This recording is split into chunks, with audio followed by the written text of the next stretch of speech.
Oi, eu sou Giana Matiasi, jornalista, e com 15 anos de profissão eu decidi fazer uma transição de carreira com um único objetivo, o meu bem-estar. Antes de começar, eu te convido a fazer algo bem simples. Inspira, segura um pouquinho e solta. Esse é o Respira, um podcast para falar de saúde física, saúde mental, para falar de bem viver. Tudo isso sem pressa, sem culpa, sem aquelas fórmulas mágicas que na maioria das vezes nem funcionam. O episódio de hoje nós vamos falar de uma coisa bem importante que eu já queria tratar há muito tempo aqui no podcast, que é dor. Todo mundo sente dor em algum momento da vida. O problema é viver com ela. E o que nós estamos percebendo nos dias de hoje é uma normalização da dor. Dor de cabeça, dor nas costas, a dor da endometriose, as dores da fibromialgia. E quem sabe tudo disso é o especialista Dr. Walter Viterbo. Seja muito bem-vindo, doutor. E já vamos começar falando logo dessa normalização da dor. Muito obrigado pela oportunidade. Dor é sempre um tema que a gente tem que esclarecer, tem que deixar claro para a população que dor é um sinal que alguma coisa está de errado e por isso deve ser valorizado. Quando você coloca o termo normalização, isso realmente é preocupante. Porque quando as pessoas entendem que aquele sinal que algo está de errado não é valorizado, então você está deixando de dar importância a um aviso que na sua saúde algo não está bem. Eu gosto sempre de ilustrar, quando eu dou palestras, vou para algum tipo de empresa ou mesmo até dentro do ambiente universitário, eu digo que o sistema nosso de percepção de dor é igual ao sistema de alarme de incêndio. Quando uma fumaça começa a crescer, o alarme capta. E a solução não é silenciar o alarme, é buscar o foco de incêndio. E as pessoas fazem o quê? Silenciam o alarme tomando um analgésico, não indo ao médico, enquanto que aquele gerador da fumaça, aquele risco do incêndio continua. Continua lá. Então, normalizar a dor é silenciar o alarme do incêndio, dizendo que está tudo bem, quando na verdade não está. Então, valorizar, não normalizar o sinal natural do corpo, dizendo que algo está de errado através da percepção da dor. E aí, doutor, o senhor está falando desse sinal. Quando você normaliza esse sinal, ou seja, vai resolvendo a sua dor com o analgésico, ou pior, tem gente que toma anti-inflamatório por conta própria, vai tomando essa série de remédios, às vezes a vizinha estava com uma dor também e dá esse remédio para ela, a pessoa toma esse remédio, chega um momento que essa dor que poderia ser uma coisa mais simples ou mais leve se transforma numa doença mais complicada de resolver? Perfeito. Então, assim, existe uma classificação chamada de dor aguda e dor crônica, que às vezes até os pacientes confundem, né? Às vezes ele chega lá no consultório, doutor, eu estou com a dor crônica aqui na minha coluna. Não, você está com a dor forte, com a dor fraca, com a dor média. Então, intensidade de dor é importante e é medido. A gente sempre pergunta, sua dor entre 0 e 10, nesse momento está quanto? No pior momento está quanto? É importante a gente saber isso. Característica da sua dor, ela é uma dor que é localizada, é uma dor que tem a sensação de choque ou dormência, então a gente está caracterizando se é uma dor no músculo, se é uma dor de nervo, se é uma dor mista ou nenhuma dor. Mas o mais importante também é caracterizar o tempo, porque pelos conceitos atuais da medicina, uma dor que dura até 90 dias, ela é considerada dor aguda e é vista como uma dor benigna. O que é uma dor benigna? É aquela que provavelmente ela vai curar por si só. Eu dou exemplo do atleta, está jogando futebol. Ele tem um machucado no jogo, aquilo ali com menos de 90 dias tende a naturalmente resolver uma lesão, algo superficial. O próprio corpo vai trazendo... Porque foi uma lesão superficial. Ele pode tomar um analgésico e provavelmente vai melhorar. O problema está quando essa dor permanece. Então a mesma dor que era aguda, que não curou por si só, mostrou que foi uma lesão maior. Então lesou um nervo, lesou um tendão, até uma fratura, que às vezes pode cursar com a percepção menor ou valorização menor do paciente. Então, quando essa dor ela passa de 90 dias, ela é trocada de característica de dor aguda para dor crônica. E isso modifica também a forma de tratamento. Então, quando o corpo começa a ter um sinal constante de dor, ele começa também a alterar o sistema de percepção de dor. Aí eu volto ao exemplo do alarme de incêndio. Se eu silenciar o alarme e deixar a fumaça lá, por 90 dias, o próprio sensor vai começar a ter dificuldade, vai se alterar e pode até quebrar. Então é a mesma coisa, a dor crônica pode gerar uma alteração na percepção da dor e fazer com que a pessoa sinta uma dor, às vezes, maior do que ela é. Que é, por exemplo, o exemplo da fibromialgia, em que os pacientes, às vezes, vão passar uma toalha no corpo na hora do banho e aquele estímulo que não era doloroso é percebido pelo corpo como muito doloroso. Então, assim, outro dia eu dei uma aula, eu coloquei um megafone, eu abri a aula com um megafone, eu falei, gente, expliquei fibromialgia. Como assim? Esse megafone aí é um estímulo que às vezes você toca numa pessoa, para você isso aqui é dor 1, e no fibromialgia isso aqui é dor 4, 5, porque o corpo funciona como se fosse um alto-falante, ampliando aquele estímulo para que a percepção de dor fique aumentada. O que aconteceu? A dor constante, ela continua existindo e ela, além de gerar aquela dor que já existe de origem, ela alterou o sistema de percepção de dor. Você passa a ter duas doenças. Então, é importante curar ou tratar o mais breve possível a dor inicial para que ela não saia de uma dor aguda e se torne uma dor crônica, porque você passa a ter dois problemas, a própria dor e a alteração no seu sistema de percepção de dor, aumentando essa percepção de dor. O senhor tem 6 clínicas, né, aqui em Salvador. Ao longo desses anos todos, e o que o senhor percebe? Que a procura dos pacientes vem aumentando, as queixas de dor vem aumentando, essa vida que a gente está levando, né? Cada vez mais com super estímulos, essa coisa que a gente tem que estar o tempo todo em alerta, tem que estar sempre disposto, né? Isso vem causando um aumento das dores? Sem dúvida, a gente... primeiro, são 5 em Salvador e em Lauro de Freitas, né? Lauro de Freitas, Lauro tem umas 5 em Salvador. Mas assim, alguns fatores modificaram o perfil do nosso cliente. Quando eu comecei há 25 anos atrás, e por coincidência, nossos 2 planos de saúde eram do Banco do Brasil e da Caixa Econômica. Então a gente atendia basicamente bancários. Depois veio o Banco do Nordeste. Então assim, a gente tinha 3 planos de saúde que era... basicamente, o que o bancário tinha 25 anos atrás? Uma ergonomia muito ruim. Exato. Eu lembro que tinha um que era um bancário que ele falou assim, olha, eu tenho que fazer um negócio na máquina que é uma autenticação. Eu faço isso 40 vezes por dia. Ele tinha uma dor no ombro que não passava. Ele falou, você muda de função, você vai perder seu tempo e eu o meu, porque senão vai ficar bom. Se você vem aqui, eu faço um curativo, você chega em casa e arranca. Então o paciente entender que não é só ir na clínica. Quando ele sai da clínica, o tratamento continua. Se ele não modifica os hábitos, se ele não modifica os fatores causadores, que a etimologia da palavra já fala, né? Causador. Então, se eu tiro o fator causador, eu estou me ajudando. Se eu mantenho o fator causador, não adianta eu ir no médico colocar um curativo e na saída eu arrancar esse curativo. Mas, além desses clientes iniciais, que eram os bancários, né? Que eram muito comuns sentir dores, com o passar do tempo a gente ampliou para outra carteira de convênios e também a própria clínica cresceu, um cliente traz outro. Então, hoje a gente atende os idosos, que estão ficando mais longevos, né? Então você vê os idosos 70, 80, 90, tem gente que chega lá dirigindo, chega lá caminhando, né? A autonomia é muito bacana isso dos idosos, mas obviamente as dores vêm juntos. Sim. Então o idoso é um perfil muito clássico de dor. Tem o da ativa, que é o antigo bancário, que hoje é a pessoa mais estressada, não só os bancários, mas em geral, a população ativa mesmo, tem muita dor. E a gente tem aqueles jovens, principalmente os dos exageros, né? Dos esportes, tipo crossfit, tem um pouco de competitividade, então a pessoa passa do limite e acaba gerando lesões que não deveriam nos jovens. Mas eu vou dizer qual é o grande vilão do momento. Do momento não, que já tem tempo, né? São as telas. Né? Então deitar no celular olhando assim, no tablet, assistir série durante horas numa posição no sofá. Então essas mudanças, né? Principalmente das pessoas com os tempos de tela, que hoje representam, às vezes, 30%, 40% do dia. A pessoa, se ela somar a hora útil, ela está olhando para uma tela, seja um notebook, seja um computador, seja um tablet, ou até mesmo um celular. E isso, muitas vezes, a pessoa não está na postura adequada e gera dores.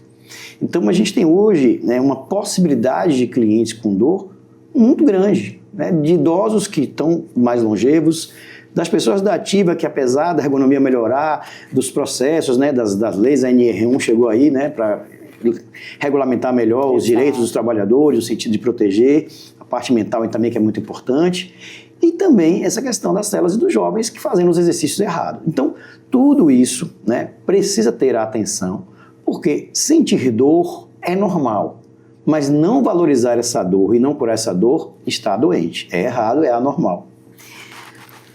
O sofrimento emocional aumenta a dor ou a dor provoca o sofrimento emocional?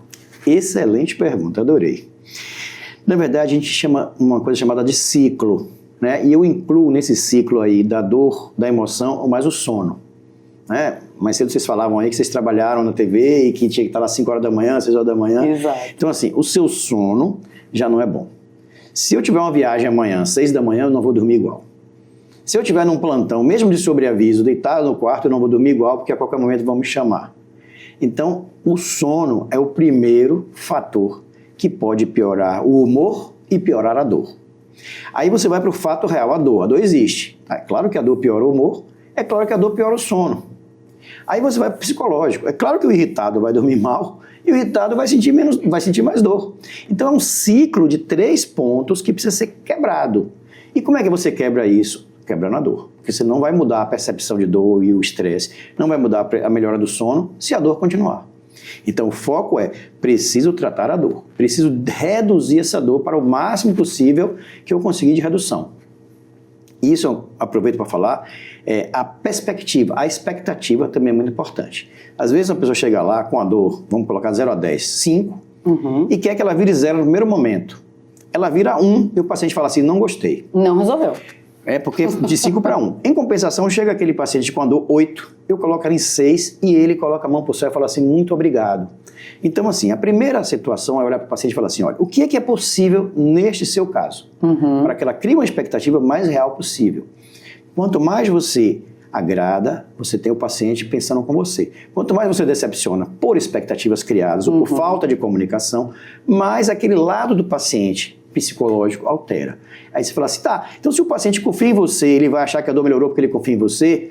Eu não duvido, tá? A mente é muito poderosa. Não que eu acredite em placebo, mas ele existe, né? Igual aquela frase, eu não acredito em bruxa, mas elas existem. Eu não acredito em placebo, mas ele existe. Então, quantas vezes você olha para o paciente e fala assim, olha, esse aqui é o líquido que veio da Babilônia e sua dor vai melhorar. Aquela pessoa acredita tanto em você que ela toma um gole e fala assim, eu senti uma pequena melhora mesmo. Já senti aqui uma melhora. Não duvido da mente, do poder da mente de ninguém. Mas a gente tem que ser realista. Então, eu tenho que dizer para o meu paciente a verdade. Olha, a senhora tem 90 anos, tem esse joelho aí com artrose, com artrite, com lesão de ligamento, a senhora tem 90 quilos, não tem músculo. Essa dor não vai chegar em 0 nunca. Não vai chegar. Não vou ficar usando anti-inflamatório, fazendo bloqueio todo dia, porque isso não é bom para a senhora, também não vai resolver. Então, bora combinar uma coisa. A senhora tem uma dor 9, não consegue às vezes nem ir ao banheiro. Eu coloco ela em 6 ou 7, com acupuntura, com fisioterapia, com analgésico, com um bloqueio assertivo. A senhora vai poder ir no banheiro, vai poder ir no shopping, vai poder ir num encontro com suas amigas. Para aquela paciente, aquela redução da dor 9 para 6 ou 7 é fantástico, porque ela volta a ter a capacidade de mobilidade, de autonomia.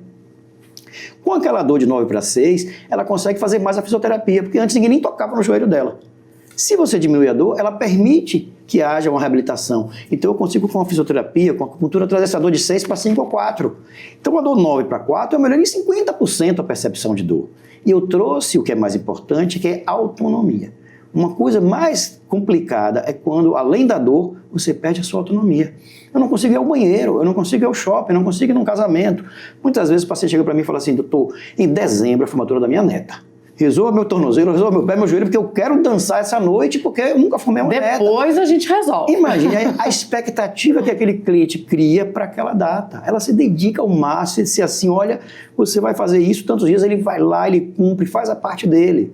E às vezes, e muitas vezes, a gente consegue aquele objetivo. Aí depois daquele dia a dor volta, claro, a gente não curou, mas a gente melhorou a ponto dela poder ir para uma festa, dela poder casar um neto, que ela poder ir para a formatura de um filho, seja lá o que for. Então, o importante, em primeiro lugar, é criar com o paciente algo chamado confiança. O paciente tem que acreditar que o médico está falando para ele a verdade dele, que é diferente da verdade dos outros. Muitas vezes o paciente fala assim, eu vim aqui porque você curou minha avó. Tá, mas sua avó é sua avó. Eu vim aqui porque você curou minha filha. Cada pessoa, cada doença, cada momento tem uma perspectiva diferente. Então, não existe porque minha avó melhora com dipirona, minha outra avó vai melhorar com dipirona. Depende. Cada pessoa é uma pessoa. Então, é importante criar esse conceito de percepção de dor. E aí, respondendo a sua pergunta, a dor, ela altera o sono e altera o humor? Sim. O humor piora a dor? Sim. Porque uma pessoa, vou dar o exemplo da fibromialgia, né? Que é aquela doença em que a pessoa não tem um corte, não tem uma lesão de nervo, não tem uma lesão de músculo, não tem. É igual a dor de cabeça. Você não tem nada que comprove Nem o exame comprova dor de cabeça. Você não vai fazer um exame de sangue para saber se tem dor de cabeça ou não. Exato. Nem mesmo uma ressonância. Ela pode dar normal e a pessoa ter dor de cabeça. Então, o paciente sente a dor. Precisa ser valorizado e respeitado.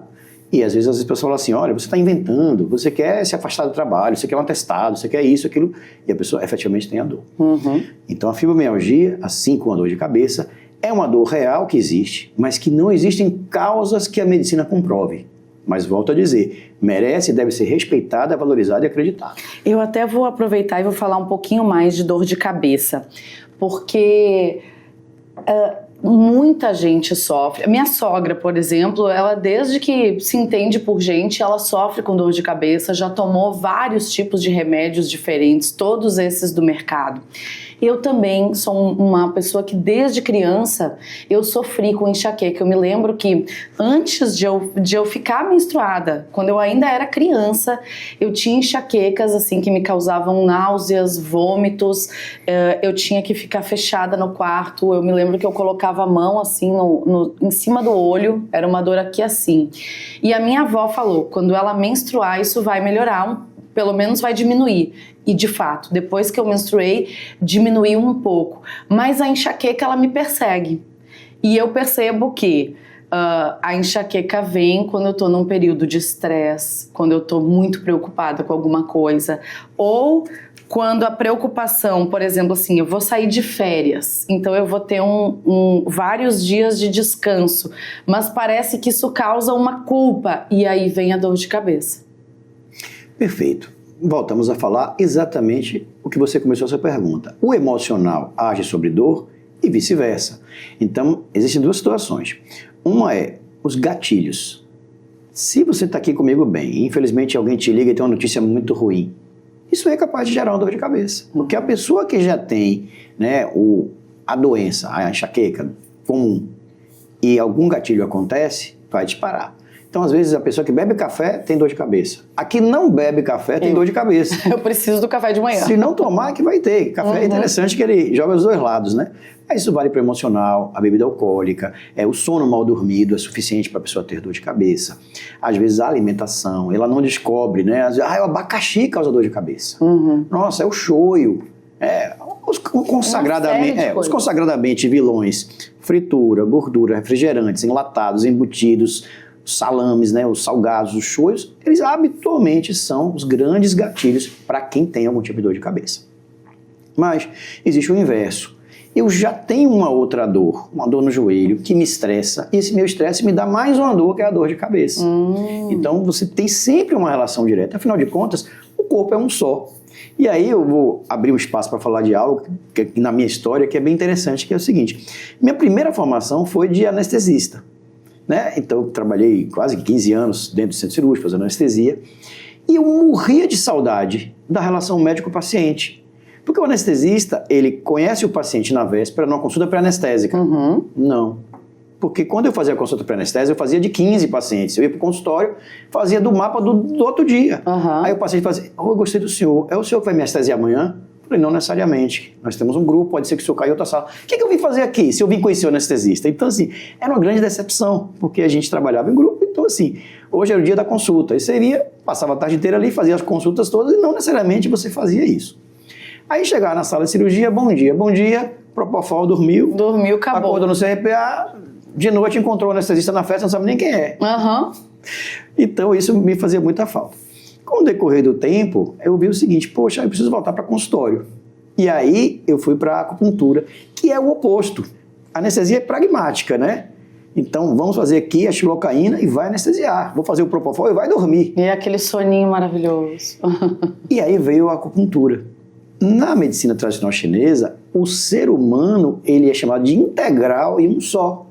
Então, quando você olha para o paciente, fala assim, quando você foi gerado, seu pai e sua mãe tinham quantos anos? Aí o paciente fala assim, mas que pergunta estranha isso, uma consulta? Por quê? Porque a percepção do diagnóstico da medicina chinesa começa no dia que você foi gerado. Porque se você foi gerado, e veja que você foi gerado numa família saudável, você vai ter um gene, que a gente chama na medicina chinesa de Jing, que é a sua energia vital, como se fosse a carga da bateria do seu celular que vai durar a sua vida. Boa.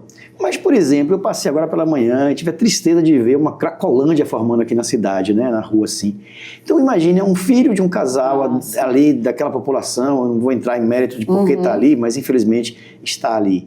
Provavelmente aquela criança gerada ali, os pais não tinham uma nutrição, não tinham uma saúde adequada. Claro. Então aquele gene daquela criança gerada vai ser mais fraco e vai ter a tendência, no passar do tempo, de ter mais doenças. Então a gente conhece o paciente no primeira pergunta, me conte como você começou, e depois vem, a cada 7 anos, como foi a sua vida? A 0 a 7 foi uma pessoa super feliz, maravilhoso. 7 a 14, meus pais se separaram, arranjei um padrasto que me batia. Nossa, mudou já. completamente aquilo ali. Aí você fala assim, mas o que isso tem a ver? Vou voltar para a fibromialgia. É uma patologia que pode acontecer porque há 20 anos atrás ela foi estuprada, ou porque ela sofreu um bullying, né? Porque o pai morreu, porque perdeu o emprego, porque o trauma pode desencadear esse erro da percepção de dor. E aí, inclusive ontem eu gravei um vídeo porque saiu um consenso da Sociedade Brasileira de Reumatologia sobre a fibromialgia. E qual é o melhor tratamento? Não é remédio. A gente já sabia e só reforçou. O tratamento principal é a atividade física e terapia. A psicoterapia, tratar os traumas, né, principalmente a cognitiva comportamental, aliada à atividade física, não só cardiovascular, mas de músculo, é o que melhor tem resultados na fibromialgia. E não falei de remédio. Então, às vezes o paciente chega para mim no consultório e fala assim, olha, fibromialgia, 99% é o senhor ou a senhora, não sou eu. Eu vou te prescrever aqui se necessário, faço um bloqueio venoso, faço um bloqueio periférico quando estiver doendo, passo, né, antidepressivo, passo medicação, mas 99% é atividade física, terapia e complemento com nutrição. Uma dieta que você vai desinflamar, né? Principalmente ele tem muito problema de desbiose, e aí você mudando os seus hábitos alimentares, tratando a cabeça dos grilos que eventualmente possam ter sido, e muitas vezes é uma das causas do desenvolvimento da fibromialgia. E fortalecendo o músculo, porque o que é fibromialgia? É mitocondriopatia. A mitocôndria é aquela parte da célula que dá energia. Eu me lembro disso. Se ela adoece, todo mundo lembra de mitocôndria, né, na biologia. Então, se a mitocôndria está pouca, eu tenho pouca energia, eu estou fraco. E eu tenho dor. Mas se eu tenho uma mitocôndria forte, eu começo a ter energia, e aí minha célula fica mais forte, meu músculo fica mais forte, eu fico com mais vontade, e eu começo a tratar as dores fazendo exercício. Então, é muito importante a gente entender esse paradoxo. Eu venho da medicina anestesia, passo para a acupuntura, que é não remédio, a conhecer o paciente. E, por fim, veio a especialidade clínica da dor, que é uma terceira especialidade, que aí fica no meio do caminho, porque a clínica da dor pode fazer bloqueio, pode passar opioide, mas a clínica da dor também pode indicar acupuntura e todos os outros não medicamentosos. Doutor, é importante a gente fazer esse à parte aqui. Quem acompanha o nosso podcast já ouviu vários profissionais de saúde aqui, vários médicos, e cada vez mais a gente percebe isso. Todos os médicos que sentaram nessa cadeira falaram do sono de qualidade, falaram da alimentação saudável e da prática do exercício físico. Ou seja, não existe qualidade de vida se a gente não pensar nisso.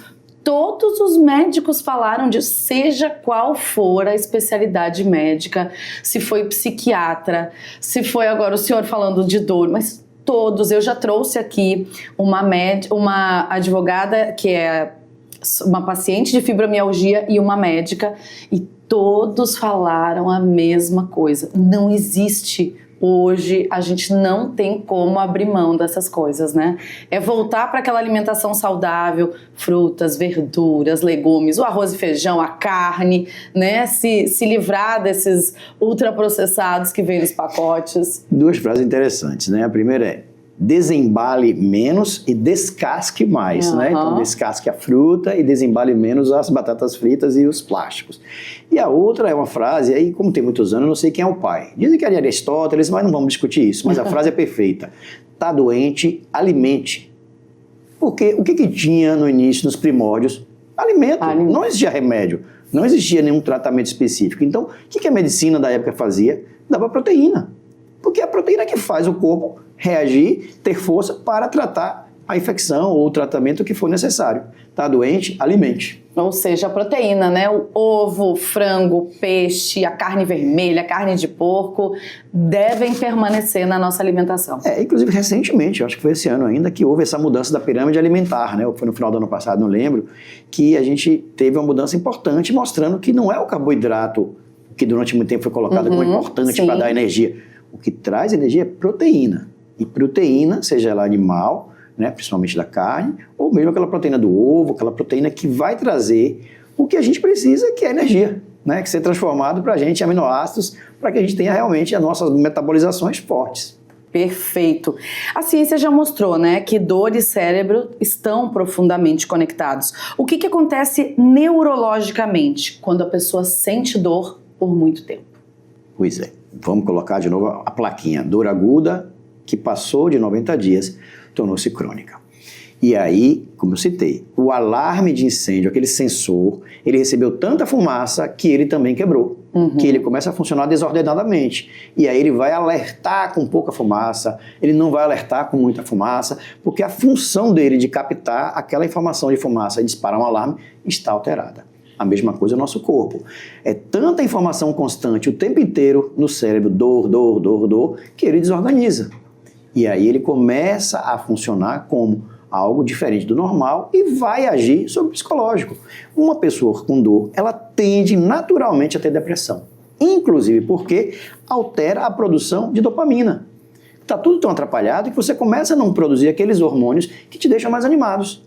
Tanto que é comum no tratamento da dor crônica usar antidepressivo, para exatamente tentar poupar a degradação desses neurotransmissores que deixam a gente mais ativos. Então, uma pessoa com dor, que perdeu o emprego, que o marido acabou o casamento, que não consegue ir ao banheiro, que os amigos não querem estar junto, que todo mundo fala que ela é chata, que ela só fala de dor, ela vai deprimir, naturalmente vai deprimir. E, além disso, fisiologicamente, ela produz menos neurotransmissores que deixam ela mais animada.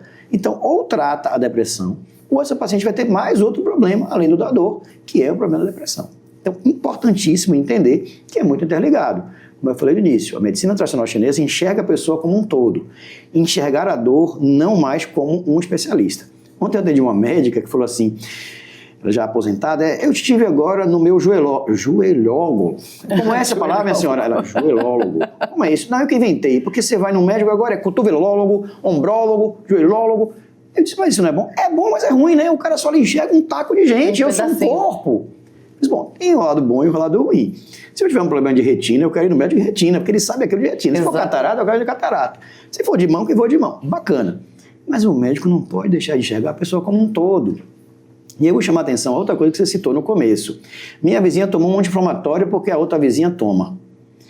Quando você usa uma medicação, a primeira pergunta é, aquela medicação é boa para você? Então, um exemplo simples, um anti-inflamatório, ele pode gerar um problema renal grave, ele pode gerar um problema de gastrite importante, ele pode ter alterações cardiovasculares. E o medicamento que você está usando tem interação com outros que você está usando? Ah não, minha amiga tomou um tramal, que ela estava com muita dor, peguei o tramal dela e usei, certo. Mas você sabia que o tramal pode gerar, quando você toma outros medicamentos, principalmente antidepressivos, a síndrome serotoninérgica? O que é isso? Não, porque todos os dois vão diminuir a recaptação dessa serotonina. Então, quando soma de um lado como o outro, você pode ter um síndrome e você ficar agitado. Você tem risco até de morte, não é comum, mas pode acontecer. Então, quando você usa uma medicação, primeiro é se ela é boa ou ruim para você. Segundo, se ela é boa ou ruim com as outras que você está usando. Que é um grande desafio hoje na área médica, principalmente no idoso. Geralmente um paciente, quando ele chega lá, ele está usando 6, 7, 8 medicamentos. Um para diabetes, um para hipertensão, um para o cálcio. E aí você vai dizer assim, e o que eu estou colocando aqui para ele agora tem interação? Um outro muito comum, né? A ciclobenzaprina, conhecida como Miozan. Excelente relaxante muscular. Muita gente já tomou Miozan, vai na farmácia e compra sem receita. Acho que eu já tomei também. Pois é, mas você se perguntou se você tem algum tipo de glaucoma no olho? Porque o Miozan pode piorar e muito a pressão intraocular. E se a pessoa já tem um glaucoma descontrolado, ele tem um risco grave de alteração oftalmológica. Então as medicações às vezes estão ali na farmácia. E a pessoa às vezes não sabe, ou obviamente não lê bula, que tipo de intercorrência aquela medicação pode lhe causar. Acha então, que o fato de não precisar de receita é inócuo, não existe medicação não vai fazer mal, não vai fazer tão mal assim. Não vai. E aí eu falei, agora eu vou lembrar aqui de um mestre, né, o professor Penilton Silva, que eu tive a oportunidade de ter sido aluno. um farmacologista, inclusive escritor de livros, um dos melhores do país, eu tive a honra de ter sido aluno dele, e eu lembro de um dia ele falar assim, meus filhos, se um medicamento não fizer mal, bem não vai fazer. Primeiro dia de aula, eu disse, como assim, professor? Não, se não fizer mal, bem não vai fazer. Porque a diferença entre a droga que cura e a droga que mata é a dose. A dose. Toda medicação, por isso o nome é droga, tem efeitos positivos e negativos. Obviamente que a indústria tenta tirar o máximo dos efeitos colaterais e buscar o máximo dos efeitos positivos, mas não existe medicação completamente inócua. Então, toda vez que um médico prescreve, que ele bate um carimbo, ele tem que ter certeza que aquela medicação é boa para aquela pessoa e que ele perguntou as doenças daquela pessoa, que ela não faça mal, ou a interação medicamentosa. E aí eu vou mudar de câmera para dizer assim, ó, não faça automedicação. Na farmácia tem Miosan, é um excelente relaxante muscular. Mas estou dando um exemplo, você não sabe se você tem glaucoma. Isso vale para todas as outras medicações. Perfeito e assustador, né? Porque a gente, de fato, não pensa nessas coisas. O senhor falou da medicina chinesa, e aí eu queria que o senhor falasse um pouquinho sobre os avanços no tratamento da dor, né? A gente, quando pensa em dor, a gente pensa no analgésico, a gente pensa no anti-inflamatório, mas o senhor defende uma abordagem multidisciplinar, falou já da acupuntura, por isso que eu lembrei, né, da medicina chinesa, mas eu queria que o senhor falasse um pouquinho as formas de se tratar essas dores. Perfeito. Primeira de todas, é uma boa anamnese. O que é anamnese? É aquele momento em que você vai perguntar ao paciente, através de uma consulta, todas as dúvidas que você tenha sobre aquele doente. Então, estou te conhecendo hoje, quero saber toda a sua história. Essa sua dor tem quanto tempo? Essa sua dor já teve outras vezes? Já teve outras dores? Já fez cirurgias? Você tem doenças? Você usa remédios? Qual é o seu histórico? Primeiro de tudo, é essa coleta de informações. Uma boa anamnese é o primeiro degrau para te colocar para o caminho do acerto ou uma má anamnese para cometer erros.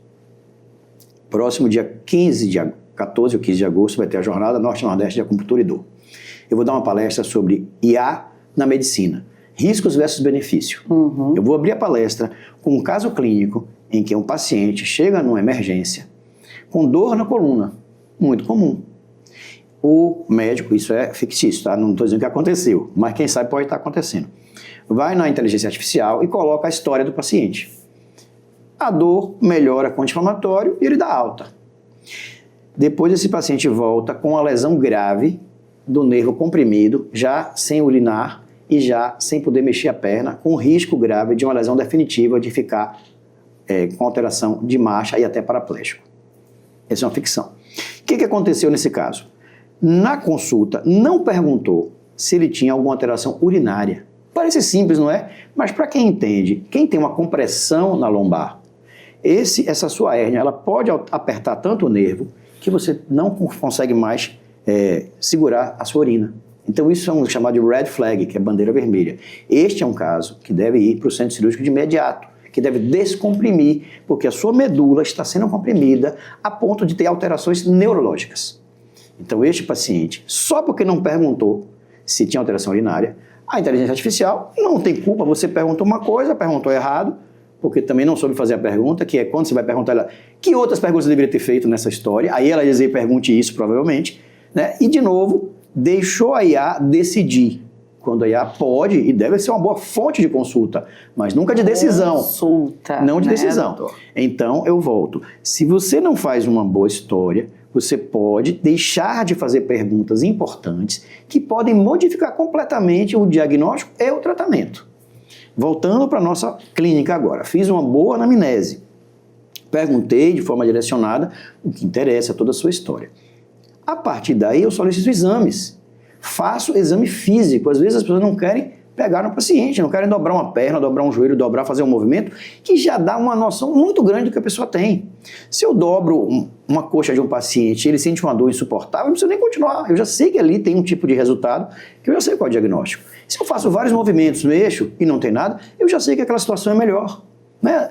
Outro dia, um político muito famoso da cidade chegou para mim, pô, já fui em 2 médicos, eu tô com a dor aqui, que eu fui jogar beach tênis e não tá melhorando, e eu tô com medo. Eu falei, me dá aqui sua mão. Eu fiz, não tem nada, vai melhorar em 3 dias. O 4º dia ele me ligou, e aí, tudo bem? Precisa de alguma coisa aqui no estado? Não precisa nada não. Cara, melhorei, tá? Você não tem nada. Porque o exame físico, ele é muito significativo quando você sabe fazer e para o que você está procurando. Se você faz um determinado movimento, ele nem completa, eu não consigo pegar aqui, tem uma lesão, não precisa também fazer, mas a gente faz o exame e mostra, olha, isso aí você tem um manguito rotador, alguma coisa, um exemplo. Então, primeiro, a história. Segundo, exame físico. Terceiro, exames complementares. Pedir exame de imagem é muito importante, uma ressonância, ultrassom. Hoje a medicina tem uma acurácia muito significativa. E agora, a gente tem de moderno o quê? A palavra regenerativa. O que é regenerativo? Isso é muito bom. Quando a gente começou, a ortopedia era anti-inflamatória e cirurgia. Hoje existe um gap que foi preenchido fantástico. Hoje você tem uns bloqueios simples, nervo periférico, né, que você coloca o anestésico aqui, você melhora o ponto gatilho, a pessoa tem uma sensação de melhora. Hoje você tem o bloqueio guiado por ultrassom, que vai mostrar aquela sua agulha no lugar certinho. Hoje você tem o ácido hialurônico, que você coloca nas articulações e melhora bastante, né, essa questão da dor. Você tem a própria medicina endoscópica, você não precisa mais abrir uma coluna, botar parafuso para tratar uma dor. Hoje, essa medicina minimamente invasiva, ela é muito assertiva, poucos efeitos colaterais e grandes resultados. Né? Quando o paciente chega bem e fala assim, olha, eu estou com medo de fazer uma cirurgia. Você não vai fazer uma cirurgia. Você vai fazer um bloqueio guiado por ultrassom sob anestesia. Ah, mas essa anestesia que eu tenho medo. Vamos lá. Quando você faz endoscopia, antigamente você abria um estômago para saber se a pessoa tinha úlcera. Isso. Hoje você vai em clínica, né, mas em hospital, né, tem um anestesista lá, faz uma sedação segura com Propofol, ele faz lá, o colega faz a endoscopia, vê seu estômago, tira aquele tubo, você acorda, não sabe nem o que aconteceu e você tem um diagnóstico. Então na coluna também existe isso, nas articulações também existe isso, você não precisa mais cortar. Então o paciente vai para o hospital, é submetido a uma sedação, o colega vai, eu tenho feito isso também, pega o ultrassom, coloca na posição correta, pega uma agulha de hack, a mesma agulha que faz na coluna, eu faço uma gestante, uma hack, uma agulha desse tamanho, por que eu não posso fazer no seu joelho, seguido, olhando? Muito mais fácil. E ali eu vou colocar um medicamento, que pode ser um corticoide, pode ser queimar o nervo, que a gente chama de, hoje, uma medicina de um novo aparelho, né, que é a radiofrequência, que a gente coloca o calor ou o frio para queimar um determinado nervo e você não tem mais aquela dor, mas não perde o movimento. Então você queima um nervo que é o sensitivo, mas não queima o motor, e aí você permite que aquele paciente, por exemplo, possa andar mais, fazer mais a própria fisioterapia, os tratamentos. Então assim, a medicina evoluiu muito. E aí eu coloco mais uma, que é a gente pedir exame de sangue. Mas espera aí, eu fui no ortopedista, ele me pediu uma batalha de exame de sangue. Que bom. Bom, se ele sabe o que está fazendo, tenho certeza que é bom. Por quê? Hoje o paciente inflamado, o paciente que tem alterações de vitaminas, hoje um paciente que tem algum tipo de disbiose, ele inflamado, inflama também as articulações. Então o joelho, isso tem trabalhos que mostram isso. Um paciente que faz, por exemplo, um ácido hialurônico no joelho, e ele é inflamado, o resultado ali é muito mais pobre. O paciente que está melhor de saúde, que não está inflamado, que não tem tanta toxina na articulação, ele tem resultados muito melhores. Então, o que é hoje essa medicina regenerativa?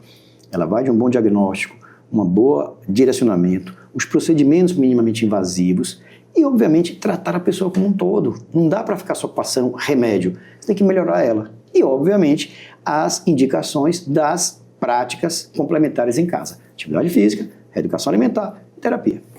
Eu imagino que ao longo de toda a sua carreira, quando o senhor começou a tratar a dor das pessoas, né, ter os pacientes no seu consultório, deve ter alguma história marcante, assim, de alguém que chegou com alguma dor que estava incapacitante, depois o senhor conseguiu recuperar ela. Que história o senhor tem para nos contar? São muitas, viu? Com toda humildade, com 25 anos de história. Eu imagino. Assim, algumas marcantes. Mas quando eu citei para você aquele exemplo, minha filha, minha neta vai formar em novembro e eu quero dançar, né? Vou lembrar a dona Diana, uma das primeiras pacientes, mãe de uma paciente, né, da Caixa Econômica Federal até, um dos primeiros pacientes que a gente teve. E ela disse, eu vou trazer minha mãe. E era aquele desafio. Uma senhora de 95 quilos, 80 e poucos anos, totalmente inflamada, sem nenhum músculo, nada, e aquele joelho enorme. Então, foram muitos tratamentos. Primeiro problema, ela não subia na maca. Aí, como é que a gente vai fazer esse agulhamento? Aí eu falei assim, eu vou comprar uma poltrona. A primeira poltrona da Clínica Viterbo foi comprada por causa da dona Diana. Aí, essa poltrona era para ela, né? Tinha o nome dela, Dona Diana, nossa, porque ela fazia sentada, depois a clínica passou a ter para poltrona para um monte de paciente, foi ótimo, né? A gente vai aprendendo, o paciente ensina.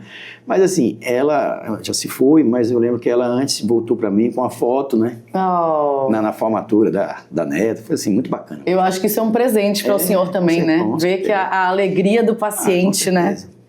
Eu acho que a gente já falou aqui bastante sobre dor, sobre tratamento.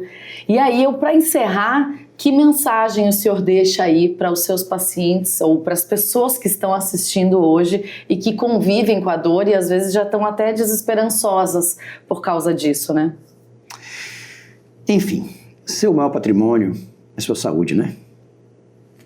Então você que está em casa, que está me ouvindo, nada, mas nada é mais importante que a saúde. Porque sem saúde você não faz nada.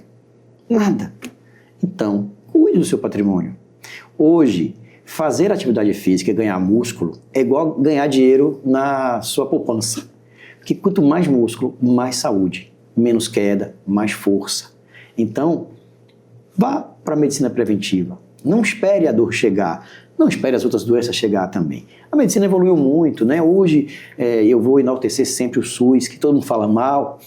Mas é verdade. O SUS oferece, tudo bem, tem um desafio de 120 milhões de pessoas usando, mas o SUS oferece, né, as opções da medicina preventiva, seja em qualquer área, né, da medicina. Então, assim, procure dentro das suas condições, procure o médico. Não espere adoecer para se cuidar.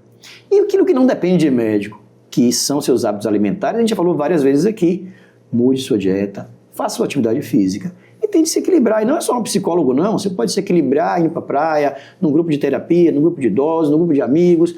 A cabeça boa também é importante para direcionar as atitudes, né? Falou tudo, doutor. Esse é o propósito do Respira, né? A gente pode fazer o exercício físico na rua, uma boa caminhada, uma corrida. Tem até as academias, né, da prefeitura que foram colocadas, né, em vários bairros, aquelas academias de rua. Então, há formas da gente se cuidar, sim, sem precisar investir tanto dinheiro, que a gente sabe que é uma questão muito importante.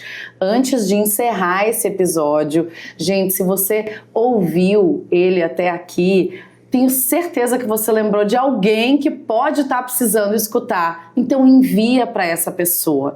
E como é que está a sua respiração nesse momento? Faz aquela pausa, vai dar uma voltinha, vai regar uma planta, vai de repente dar uma olhada pela janela, respira, fique bem e até o nosso próximo episódio.